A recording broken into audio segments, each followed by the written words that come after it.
Bismillahirrahmanirrahim. Assalamualaikum warahmatullahi wabarakatuh. Alhamdulillah wassalatu wassalamu ala asyrafil anbiya'i wal mursalin sayyidina Muhammad wa ala alihi wa sahbihi ajma'in. Rabbi shrah li sadri wa yassir li amri wahlul 'uqdatam min lisani yafqahu qawli. Subhanaka la 'ilma lana illa ma 'allamtana innaka antal alimul hakim. ولا حول ولا قوة إلا بالله العلي العظيم أما بعد. First and foremost, I would like to thanks and congratulate Alumni Relation Division for inviting me to share my thoughts in this Tazkirah, Ramadan Tazkirah, for this time, for the first time, first weeks of Ramadan. Alhamdulillah, we are given the opportunity to meet again this year, Ramadan this year. That is in conjunction or equivalent to the 1444 Hijri or 2023 this year. And I believe that last year it was a great achievement on our part that we managed to perform Ibadah Ramadan successfully, and we have celebrated during the Eid al-Fitri. And inshallah, in this Ramadan, in this year, we are going to repeat the similar success and also to increase even more the opportunity, or to capitalize on the opportunity that we have for this year. And inshallah, we are going to do it successfully. So within this time frame of 50 minutes, more or less, or 60 minutes of Tazkirah this morning, I would like to speak to you, and I would like to share with you this Tazkirah, a kind of reminder to myself and also to the rest of you, dear listeners, on the importance of Ramadan. Ramadan as the months of self-improvement. And to begin with, I would like to share with you 3 Quranic verses which is related to the topic that we are going to talk today. The first verses is Bismillahirrahmanirrahim. شهر رمضان الذي أنزل فيه القرآن هدى للناس وبينات من الهدى والفرقان فمن شهد منكم الشهر فليصمه ومن كان مريضا أو على سفر فعدة من أيام أخر يريد الله بكم اليسر ولا يريد بكم العسر ولتكملوا العدة ولتكبروا الله على ما هداكم وَلَعَلَّكُمْ تَشْكُرُونَ. Surah Al-Baqarah, verses 185. This verses is talking about the obligation of Ramadan. As the Quran says, Ramadan is the month in which the Quran was revealed as the guidance for humanity. So, one of the important things about Ramadan was the Quran was revealed. And the Quran was the Hudan linnas, the guidance for humanity with clear proof of guidance and standard to distinguish between right and wrong. So that is the first verses. And the second verses is also in the Surah Al-Baqarah, verses 183. Bismillahirrahmanirrahim. Ya ayyuhalladhina amanu kutiba alaikumus siyamu kama kutiba alal ladhina min qablikum la'allakum tattaqun. Sadaqallahul Azim. O you who believe, decree upon you is fasting, and it was decree upon those before you, that you may become righteous, or taqwa. Or another, Yusuf Ali in translated as, that ye may learn self-restraint. Or Maududi translated as, It is expected that this will produce piety in you. So whatever it is, Ramadan is going to bring barakah and taqwa in us. And I will discuss with you after this. Yeah? And the third Quranic verses. The third Quranic verses, Surah Ar-Ra'd, verses 11. Inna Allah la yughayyiru ma biqawmin hatta yughayyiru ma bi anfusihim wa iza arada Allahu biqawmin su'an fala maradda lah wa ma lahum min dunihi min wal. Sadaqallahul azim. In these verses, Allah subhanahu wa ta'ala is talking about the art of personal change that we have in human being, meaning that what are the principles that we can use in changing society. And in this verse, Allah said, Allah will not change a community or society as a nation unless if the person change it. Meaning that the first principle of change must start with oneself. So I think these three verses is actually connected with the topic, with the months of Ramadan, the month that we are experiencing, we are having now. So if you reflect in the past year, so it was a years ago that we have Ramadan. And now this year in the 2023, we have Ramadan again. So the gap was like a year. So within this 1 year time, I believe that there are a lot of things that happen in our life. And I believe that we have gone through our life pursuing our goals and going through our life from that point until today. And there comes Ramadan. So definitely there are a lot of things that happen. And we were, I believe, we're persistent, pursuing our dreams, maybe pursuing our career, pursuing our work, pursuing our objective in life. And suddenly there come Ramadan. So Ramadan is, what happened during the months of Ramadan is a kind of breaking the pattern. Ramadan is a break the pattern. Breaking the pattern from the previous activities that we have done. I think that's the first thing that strike me. Because even in myself, I mean, in my daily activities, the previous months, for example, was very hectic, especially after the ends of COVID, of the pandemic. Everybody is started to get busy with a lot of activities, and maybe a lot of travelings, and a lot of programs that we have. And business is start to grow, and everybody is very busy.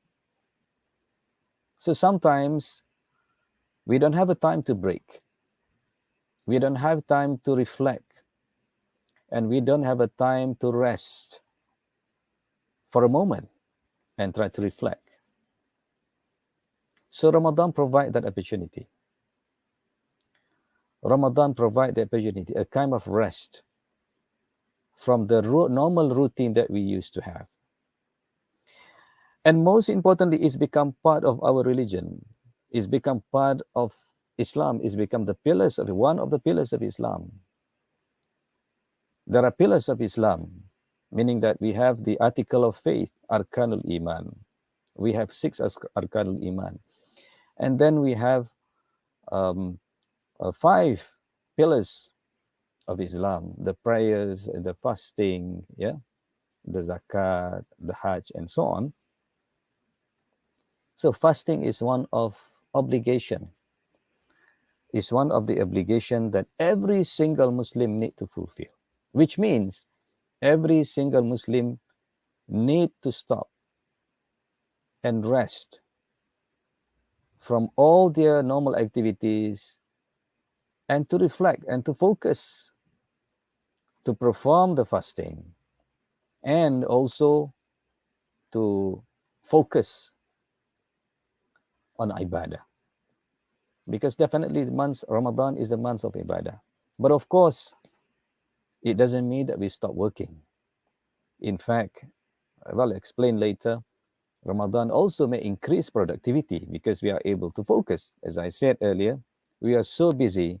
There's a lot of other things. Sometimes, sometimes I also feel that we become extremely busy but not productive. I mean, living in the modern world, we are so busy with a lot of non-essential things. Non-essential. We are busy with non-important things. So the person may look so busy, but the productivity is less. So Ramadan is give us opportunity to focus, to reflect, and to do our work more efficiently, hopefully. And another thing, what happened during Ramadan, we may feel that like Ramadan is only celebrated in our country, in our society, in our place. But actually, fasting is a global phenomenon. It is celebrated by entire Muslim around the world. It's not only in Malaysia. So we are actually building a global spirit, a global mood, I would say, a global feeling, the feeling of peace, the feeling of serenity. Because Ramadan, we may decrease our non-essential activities and we focus on because time is limited, by the way, in Ramadan, meaning that we have only 30 days. We only have perhaps 720 hours throughout Ramadan, 30 days. So we have limited time, meaning that we focus on what most important things. Sometimes maybe we forget actually to ask ourselves, what is the most important things that we can do in our life? And we sometimes focus on a lot of unimportant things, less important things. Instagram, Facebook, jumping here and there, without really focusing on the actual uh, job, actual activities that may increase the quality and productivity of our work. So that is one thing. So that's why whenever Ramadan arrives, then we have a special feeling, I believe. We have a special feeling of serenity. We have a special feeling of calmness, envelop the whole community, the whole area, the whole campus, perhaps in the university, and the whole country, and the whole region, and the whole world. We can see Muslims celebrating Ramadan everywhere in the world. That creates the feeling of togetherness, bonding. It is celebrated around the world. It is not only us. So I repeat again, Ramadan is a break the pattern of our activities and lead us to focus on what most important things in our life. So definitely when Ramadan came, it is an opportunity because it's only 30 days with a limited time and hours. So we need to focus and grab this opportunity because this is the opportunity that we can use in order to improve ourselves. That's why I said I would like to remind myself and also dear listeners out there, grab this opportunity to make use of the Ramadan to our level best for self-improvement. However, you may ask what kind of improvement that we can have in our life, what kind of aspect, or I would say the critical area that we can focus um, in the months of Ramadan, that is to seek for improvement. So to begin with, let me share with you what has been written by Imam al-Ghazali, rahimahullah ta'ala. Imam al-Ghazali wrote one important book, a magnum opus. It's known as the Ahya Ulumuddin, the revival of religious sciences. It has many volumes being translated, and you can access to that. And we have this in the library at IUM. There are also summary of that. There is one particular chapter in El-Muhammady discuss about fasting, about puasa, ya.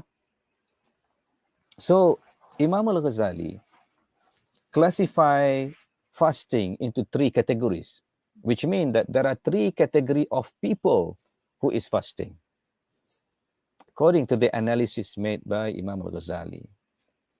The first category of fasting is, they call it ordinary fasting, meaning that those people who are fasting just like everybody else, the majority of people.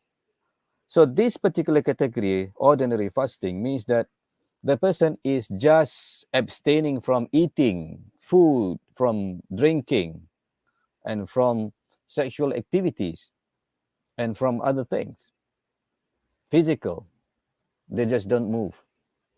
So that is an ordinary type of fasting. So this kind of fasting, a lot of people do that. So that is, according to Imam Al-Ghazali, the first category of fasting. Now, the second category of fasting is the extraordinary fasting. Okay, extraordinary fasting, this is a kind of special type or the special category of people who are fasting. So which means that he is not, or she is not only abstaining from eating, meaning that he not only stop eating from sahur until iftar. It's not only about food, it's not only about eating, but at the same time, he also fasts in terms of other um, limbs or other faculties, eyes, for example, ears, the tongue, the hands, the feet, and the heart.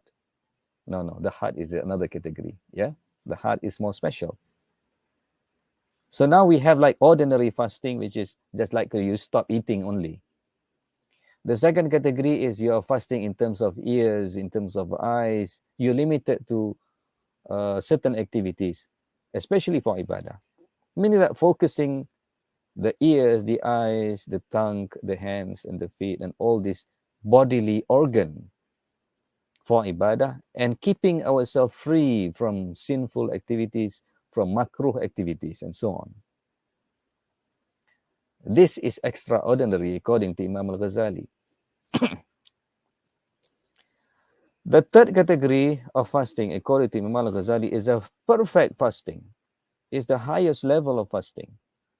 Okay, and this highest level of fasting is only belong to the category of prophets and wali and companion and those people who are very intimate to Allah subhanahu wa ta'ala.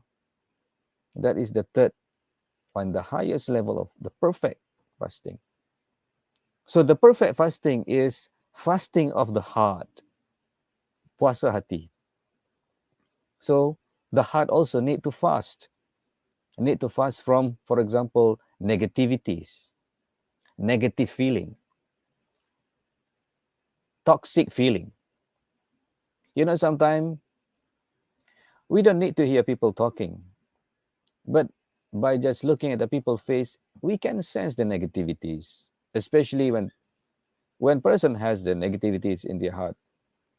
It is actually reflected on the eyes, reflected on the face, reflected on the certain micro expression and behavior.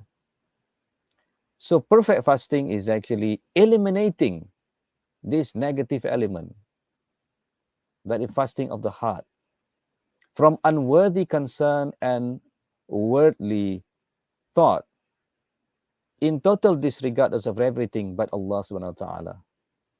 Meaning that the heart is reflecting, thinking, zikr, focusing only on Allah subhanahu wa ta'ala. So, fasting in this context, the highest level of fasting is developing the power of focus in oneself. This is the beauty of Islam. The beauty of Islam is every Muslim, regardless of where they are, would stop their routine activities stop eating and stop doing normal activity that they usually do, especially non-essential one, non-important one, and focusing on ibadah. Once in a year, 30 days, 30 days, 30 days is actually important because 30 days is enough to develop a new habit in ourselves. 30 days. So that is the perfect fasting. So this kind of fasting is broken by thinking of the worldly matters. They stop thinking about focusing on something which is not important, but focusing on what matters most, especially related to ibadah. So meaning, definitely, fasting of this type or fasting activities in general, would brings a different experience to us as Muslim. Would brings experience. Not, I mean, we can discuss fasting, for example, from the health, from the medical perspective. For example, we can see a lot of medical benefits, health benefits of fasting. You can Google it. You can see a lot of benefits. And actually, as an individual, we also can feel the positive changes because of, in Malaysia, Alhamdulillah, Allah subhanahu wa ta'ala give us opportunity to live in peace. And because of that, people are developing various type of food. I'm saying this because, whenever you are in the state of conflict, in the state of war, you cannot eat properly. You can eat properly is because the country is peaceful, right? So our country is very peaceful as compared with those country who is experiencing, which is experiencing wars and conflict and so on. So we are eating a lot. Sometimes we are eating simply because we are being influenced by others. Oh, I'm going to eat this because somebody posted this Instagram. It looked delicious, and we go there and eat. Not because it is healthy, not because it is good, not because of the beneficial to our health, to our emotion, to our body. Okay, so fasting stop that activities and only allows those people who are fasting eats during sahur and also during iftar. So we stop eating about 13 hours. So 13 hours we stop eating. All right. So definitely, then this kind of experience, this kind of opportunity provide us with or open us to another opportunity for self-improvement. And here I would like to mention there are 5 aspects of improvement. There are 5 aspects of improvement that we can have. 5 aspects, 5 critical areas, I would say. 5 critical areas that we can develop, that we can capitalize on to improve. So what are these 5 critical areas that we can use to improve ourselves during Ramadan? The first one is physical endurance.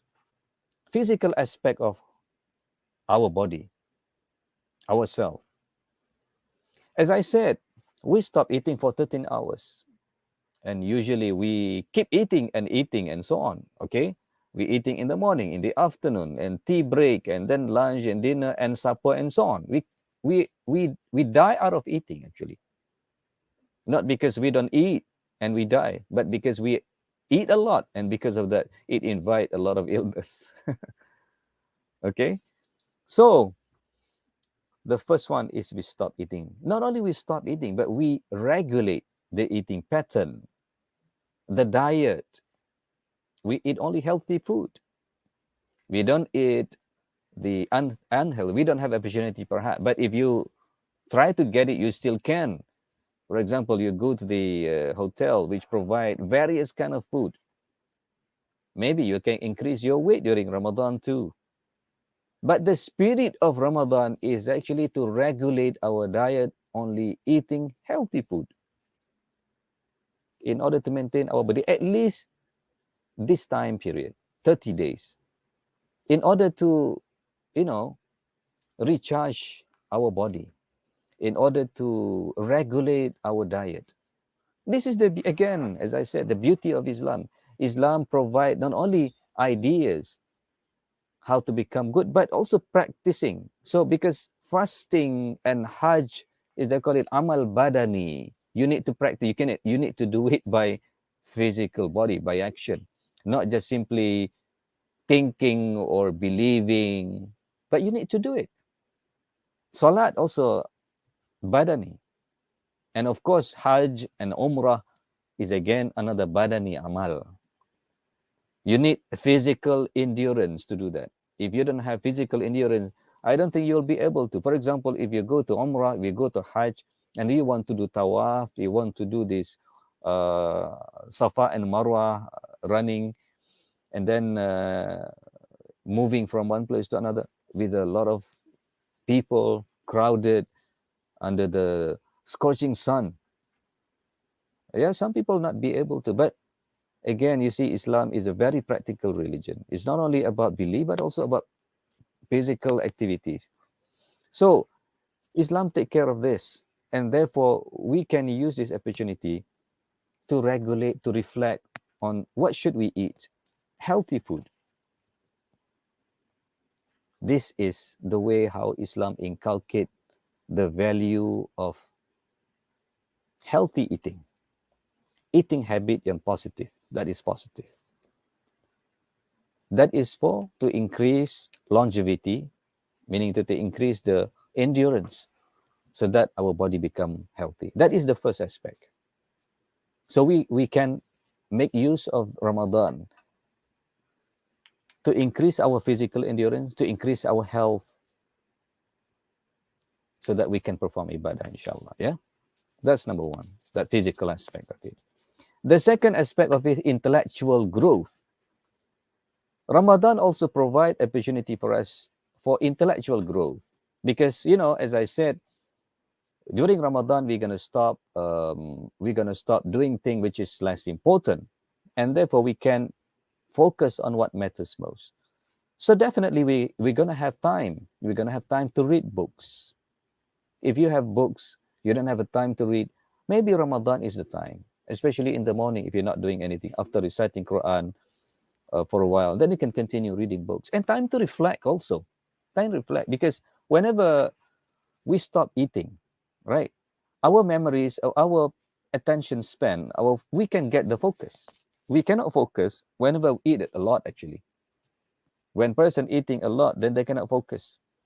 They will feel distracted with a lot of food. I want to eat this, I want to that. So when you are fasting, you don't have this kind of thinking. You will focus only on doing ibadah, doing things while waiting for iftar. So this is another opportunity. This is another opportunity for us to develop our intellectuality. And definitely for those people who want to write, okay, want to publish paper, for example, this is the best opportunity to write during Ramadan. So after stop, and then you can recite, after finish reciting Quran or finish doing ibadah, you can continue reflecting, thinking. So this is another opportunity that we can use, intellectual growth. And for those people who can, I'm so lazy to read, and you can actually listen to a discussion. There are a lot of avenues, a lot of content that you can find, especially related to personal growth, related to knowledge, available in YouTube, in Facebook, in a lot of avenues that you can use. But most importantly, we need to focus on the intellectual growth. Ramadan is another opportunity for that. Maybe during some other time, some other months, we don't have that opportunity. That is the second opportunity that we can capitalize on, that we can use. The third aspect, the third critical aspect, is the emotional strength. Ramadan is an opportunity for us to develop and to improve emotional strength. As I said, sometimes we have negative feeling. We have a lot of negativities in our hearts, in our surrounding, in our environment. Ramadan is an opportunity to develop that or to eliminate negativities and to increase positivities, patience, understanding, endurance. Yeah, of course, during Ramadan, I don't think that we're going to spend time fighting one another. If you are fighting somebody, or if you are, you know, having a certain problem with somebody, I think Ramadan is the best way to mend relationship, to restore relationship, and to forgive everyone. Forgiving is not for others, actually. Forgiveness is actually can cure the person's heart rather than affecting other people's. So whenever you let go certain kind of negative feeling, you'll be free. You'll be free. You never become hostage to your own negativities. So Ramadan is cultivating emotional strength or developing emotional strength, developing empathy, developing understanding, and we have to leverage on this. We have to leverage on this. The attitude or the feeling of empathy, the feeling of generosity, yeah, the sense of forgiveness of others, the sense of strength, inner strength that we have. This is the opportunity for us. So there are a lot of positive element, emotional positive element that we can develop during the months of Ramadan. We have to grab these opportunities. So that is the third one. The fourth one is the spiritual strength, definitely. Ramadan is an opportunity for us to develop and to improve spiritual activities. Ibadah, for example. So we maintain ibadah. We maintain the obligatory ibadah. Ibadah fardu. We maintain that. But Ramadan is not only to maintain, to regulate. We increase the quality of ibadah fardu. Quality of ibadah fardu. For example, maybe we do not like to pray Salatul Jama'ah. Ramadan is the time for Salatul Jama'ah. Improve the quality of the Salat. Slowing down, there is the prayer. Sometimes people pray very fast, like they are going to war or they are going to run for something. Ramadan may provide us with a more quality, more focused prayer. Salatul Jama'ah, we increase that. The quality of recitation, for example. The khushu', the focus. Because we are not going to do anything. We are going to wait until iftar time. We have a lot of time. So this is the opportunity for us to increase. But not only obligatory ibadah. We also can focus on ibadah sunnah. Tahajjud, for example, whenever we wake up for iftar, we wake up for sahur. And naturally, we can actually perform tahajjud. And then we can continue recitation of Quran a little bit, and we can wait for subuh and continue our work. So, the start of the day was beautiful. With eating, with sahur, with ibadah, with focus, with commitment to ibadah, and we start our daily work. So we can increase the quality of ibadah fardu, and at the same time, we also can increase ibadah sunnah, mandub, ibadah sunnah, ya, tahajud, sunat qabliyah, sunat ba'diyah, doa, wirid, zikir, and so on. And also, yeah, Ramadan is an opportunity for us to be ahli dhikr. Ahli dhikr.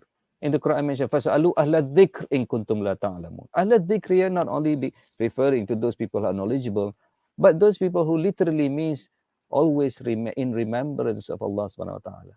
By Subhanallah, Alhamdulillah, Allah Akbar. Whenever you have a free time, whenever you are driving, whenever you are walking, whenever you are waiting, there are free time, right? Instead of checking the WhatsApp, instead of checking this, checking that, we try to focus on ibadah, sunnah, zikir, for example. So something which is not uh, heavy to do, but not many people able to do it. You know, sometimes I always believe that to be great human being, you don't have to do a great things, but you have to do a simple thing sincerely. For example, giving salam. It's not a heavy thing to do. Giving salam to others. Instead of passing the person without saying anything, Assalamu alaikum. Or smile to others. Appropriate time, appropriate place. Is a kind of mentioned in the Quran is sadaqah, meaning that making people feel happy, convenient. It's also part of kind of good deeds, you know. In Islam is a kind of good deed, making other people happy. Yeah, of course, there are a lot of other ways that we can use. For example, giving food, giving money, helping hands, and so on and so forth. That's another way of making other people happy. But most importantly, doing a good deeds, especially making other people happy. You know, I know one person, very personal, very personally. I know this particular person. He was tested by Allah Subhanahu wa Taala for imprisonment. He was in prison. Many years he was in prison. So he spent so many years in prison. And he came out because of certain offenses, yeah? Because of certain violation of laws. So he came out from prison. So I talked to him, what are you going to do? And he said, I'm going to do something. What is it? I'm going to give people food. Giving people food. So he started to gather some food every weekend, like every Sunday and Saturday and Sunday. He gathered some food and he said that if you want to donate some money, you can give it to me, that I can collect some money and buy food. And I said, okay, that's a brilliant idea. I will support your work. And so I give him some money, and then he buy food and he give to others, and he share his pictures giving food. And I asked, what kind of feeling that you have whenever you are doing this? You see that he said, whenever I do this, I can find happiness in my life, and I forget all kind of sadness that I have gone through in my life. This is wonderful. This is wonderful. You see, helping others, giving food to people. I think that's the reason why. I mean, I remember reading reading one of the particular verses in the Quran. I don't remember the verse, but the understanding from the verses is this: whenever people died, right, and then he realized that he died and he doesn't have amal, so he envisioned, he said that how wonderful if I can get back to life again and doing amal, right? He said, it is wonderful if I can get back to life and doing amal. And you know what kind of amal that is going to do? Giving people food. Ya'kulu ta'am. Giving people food so that is make other people's happy. And so giving people's food is a kind of a special activities, you know. It's a kind of special activities.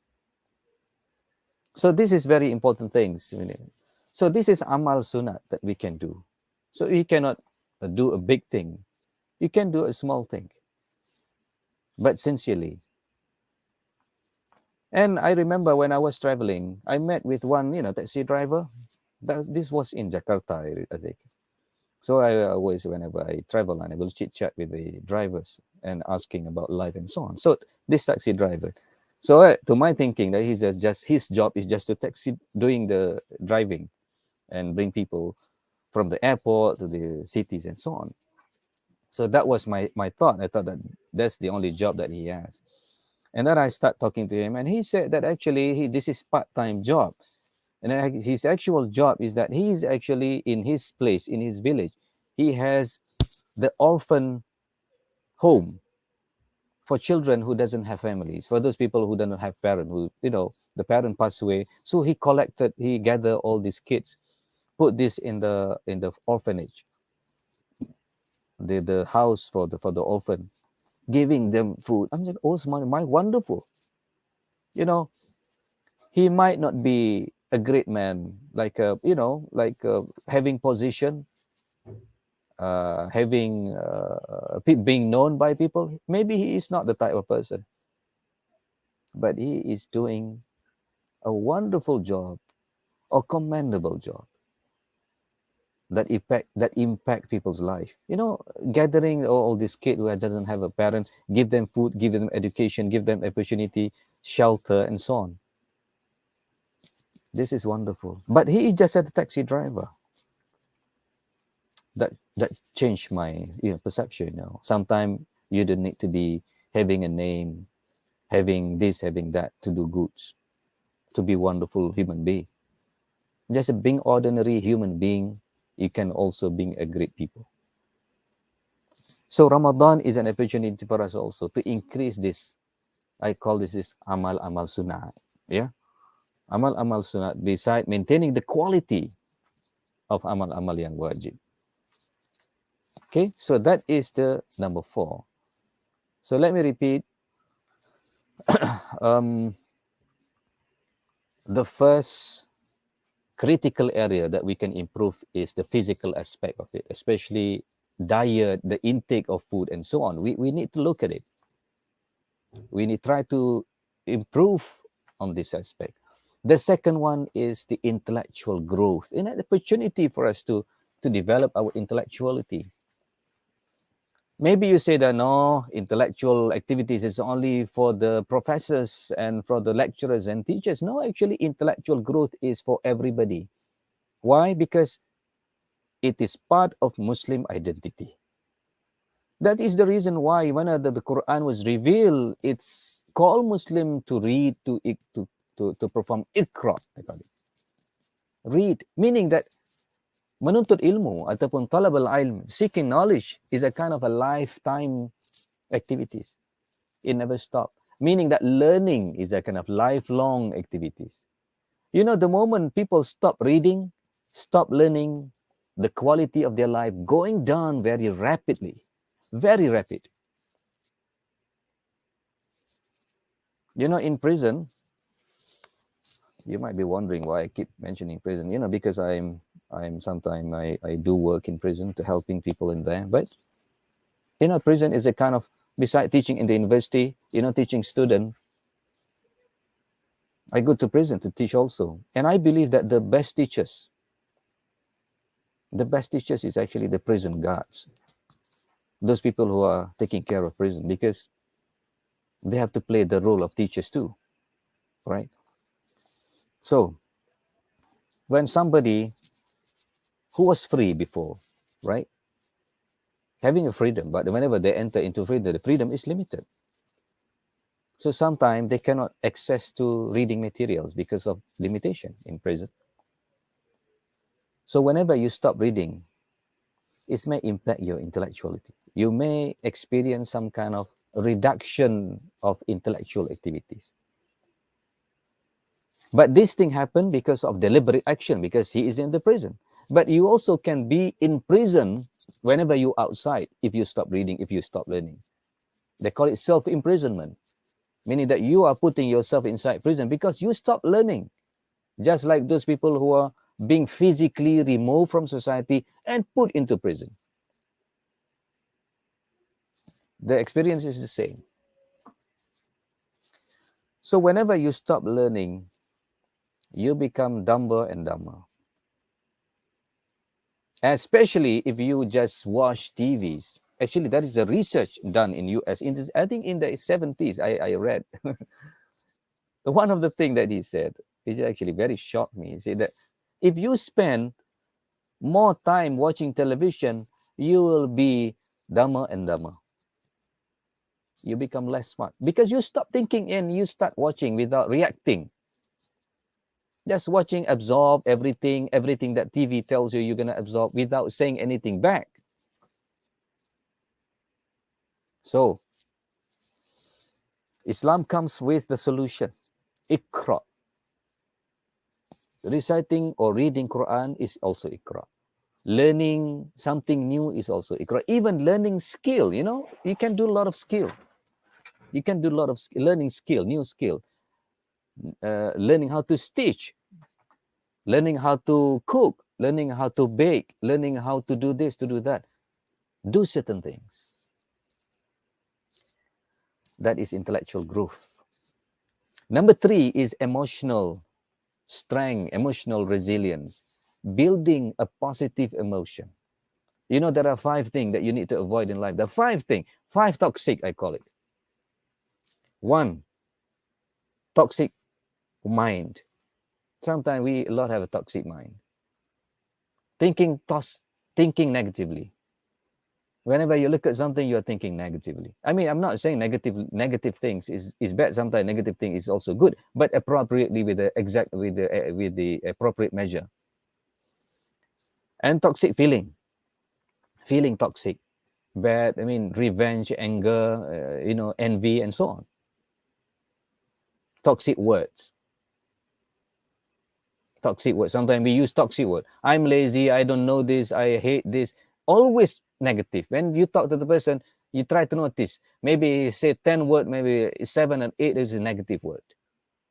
We have to change the vocabulary. You change vocabulary, you change the thinking and the feeling.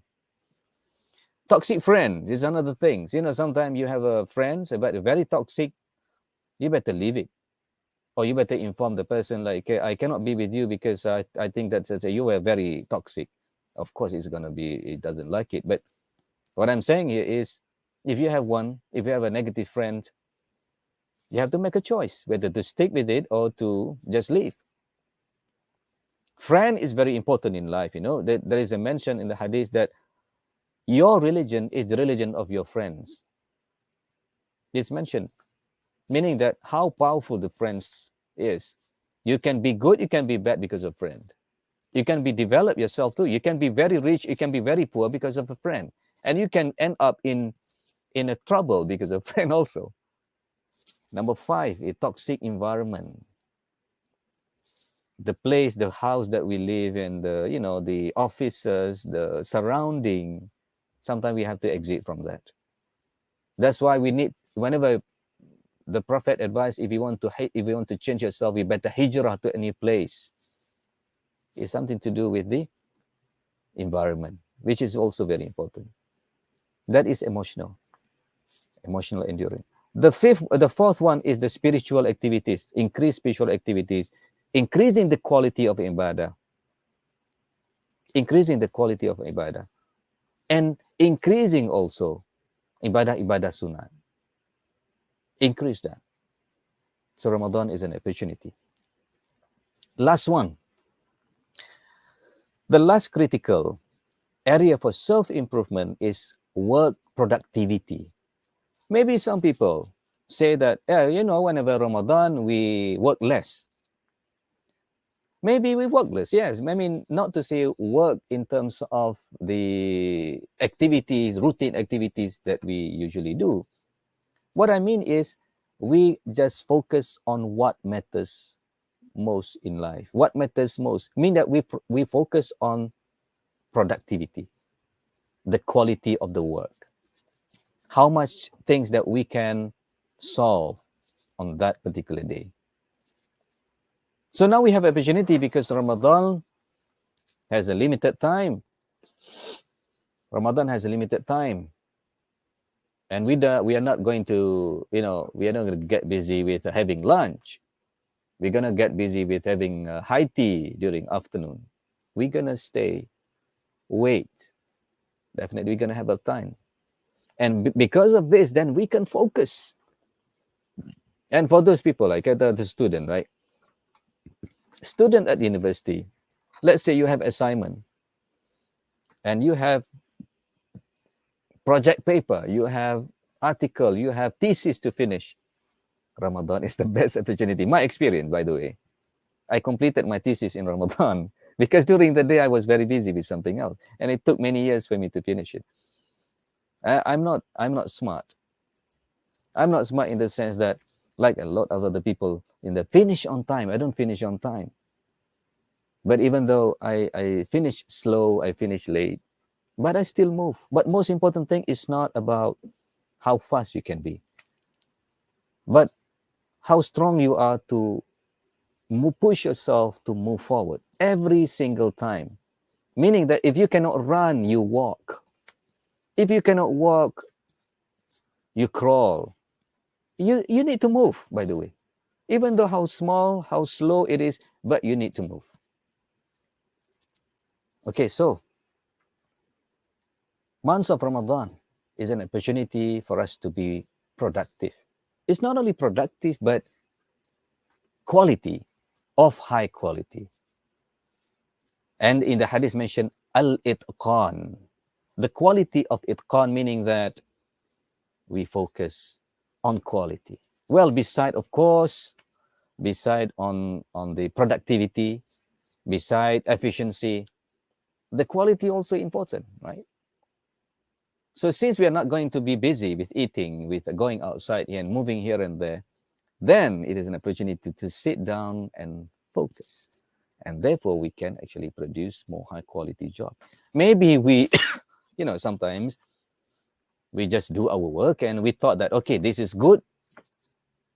But let us check again. Let us find out what aspect that we can increase the quality of our work. Maybe it's the time for us to reflect. So again, this is connected with the intellectual growth. Maybe you read somewhere that, okay, this is a new way of increasing productivity. You can also. So I think, brothers and sisters, these are the 5 critical areas. You can find more, you can develop more critical areas for self-improvement. But these 5 is very important. And let us focus on this thing. Let us focus on these 5 critical areas of self-improvement.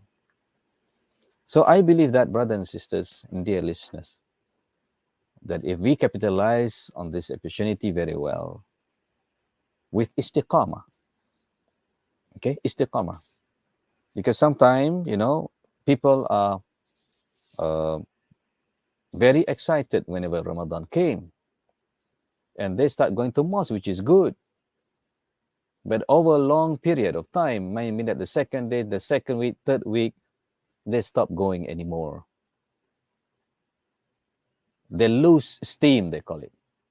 They don't have a strength or the motivation anymore. So it doesn't work like that. What we need is small but consistent, continuous. You may stop for a while. You may rest for a while, but you need to start again and continue again. And that is the principle of success in Ramadan, I think. And so, one last point before we stop. I think this program is only about 50 minutes. So I would respect your time. I would like to share with you one last point. In life, sometimes it's not the beginning that matters. What matters most is the ending, how you end it. Sometimes people start very well. They start, for example, they enroll for a program, PhD program, master program, business or work or whatever. But how long they can sustain over a long period of time until the end of it. So it's not about how do you start it, but how you end it. But of course, I mean, to be fair, it is equally important. Like the beginning and ending is very important, of course. But if you cannot make it in the beginning, that doesn't matter. But most importantly, the ending must be good. That's why, you like to have a good ending of any movies. Do you like to have a bad ending for the movies? If you watch movies, for example, and it has a bad ending. In India, they go into fighting and they burn the cinema because the ending is bad. It is natural. It is part of human fitrah, actually, to see a good ending. So remember, we are in the beginning of Ramadan, brothers and sisters, dear listeners. We are the beginning of Ramadan. Remember, how can we sustain ourselves until the end? That what matters most. It's not the beginning. Beginning may be good, may be bad. That doesn't matter. But the ending, you must keep until the end of it. I always tell my student also, because the first class, they come to class and they're very excited to learn. And said, I say, remember this. I have seen a lot of things this happen many times. It doesn't matter, how you start the class, how excited you are in the beginning. But I want to see how many of you is going to sustain until the end of the class, at the end of the semester. Then we can see. So remember, the most successful people is the one who is istiqamah from the beginning until the end, especially the ending parts. So we need to have a good ending. That is the reason why we always make a dua to Allah subhanahu wa ta'ala to give us husnul khatimah, a good ending, by the way. So hopefully, my hope is our tazkirah also, my tazkirah also this morning, is having a good reminder for myself and also for the rest of you.